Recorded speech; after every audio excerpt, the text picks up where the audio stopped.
Hello viewers, আসসালামু আলাইকুম। Welcome back to my channel Hukumani kitchen. আশা করছি আপনারা সব আল্লাহর মতো ভালো আছেন। আমি আজ আপনাদের সরিষা ইলিশ করে দেখাবো, যেটা আপনারা বাড়িতেও অনেকে বানিয়েছেন, তবে এভাবে রান্না করলে স্বাদটা অনেক বেশি হয় এবং সরিষা ইলিশটা যত তিতো না হয় সেই টিপসটাও আপনাদের বলে দেবো। যারা ভিডিওটি আপনারা ইউটিউব থেকে দেখছেন তারা অবশ্যই চ্যানেলটি সাবস্ক্রাইব করবেন এবং যারা ফেসবুক পেজ থেকে দেখছেন অবশ্যই ফলো করবেন। এর জন্য আমি সরিষা, পেঁয়াজ, রসুন, কাঁচা লঙ্কা নিচে বেটে নেব। বেটে এখানে আমি 5 পিস মতো ইলিশ নিয়েছি। এটা মশলাটা ভালোভাবে ওর সাথে মাখাই নেব। যে বেটে রাখছিলাম সেই মশলাটা মাখাই রাখতে হবে কিছুক্ষণের জন্য। আর কিছু সামান্য পরিমাণে লবণ এবং হলুদ গুঁড়া দিয়ে মাখিয়ে কিছুক্ষণের জন্য রেস্ট দেব। আশা করছি ভিডিওটি আপনাদের ভালো লাগবে। অবশ্যই এইভাবে আপনারা বাড়িতে রান্না করার চেষ্টা করবেন। হাতের সাহায্যে ভালোভাবে মিশিয়ে নিতে হবে। ভালোভাবে মিশিয়ে আমি আধা ঘন্টার জন্য রেস্টে রেখে দেবো, যাতে মশলাটা ভালোভাবে মাছের ভিতরে ঢুকতে পারে। একটা ঢাকনা, মাখানোটা হয়ে গেছে, ঢাকনা দিয়ে ঢেকে দেব। এখানে আমি চুলায় একটা প্যান বসিয়ে দিয়েছি। প্যানটা গরম হয়ে গেছে, তেল দিয়ে দেবো। হাফ কাপের মতো তেল দিয়ে দিয়েছি।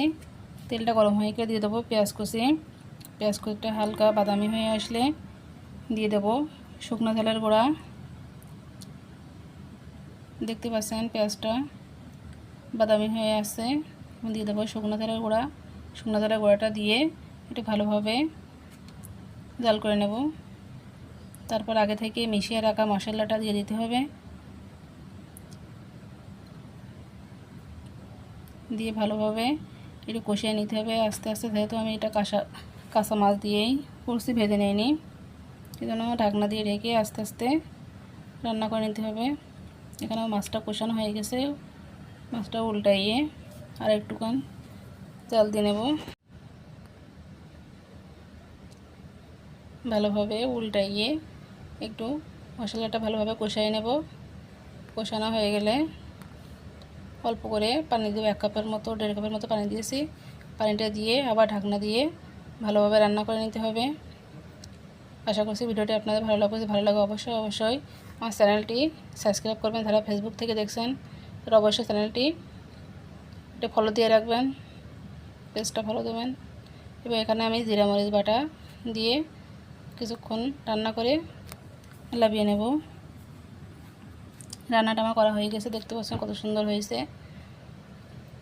আশা করছি ভিডিওটি আপনাদের ভালো লেগেছে। যদি ভালো লাগে অবশ্যই আমার চ্যানেলটি সাবস্ক্রাইব করবেন। সবাই ভালো থাকবেন, সুস্থ থাকবেন, আর এভাবে রান্না করার চেষ্টা করবেন।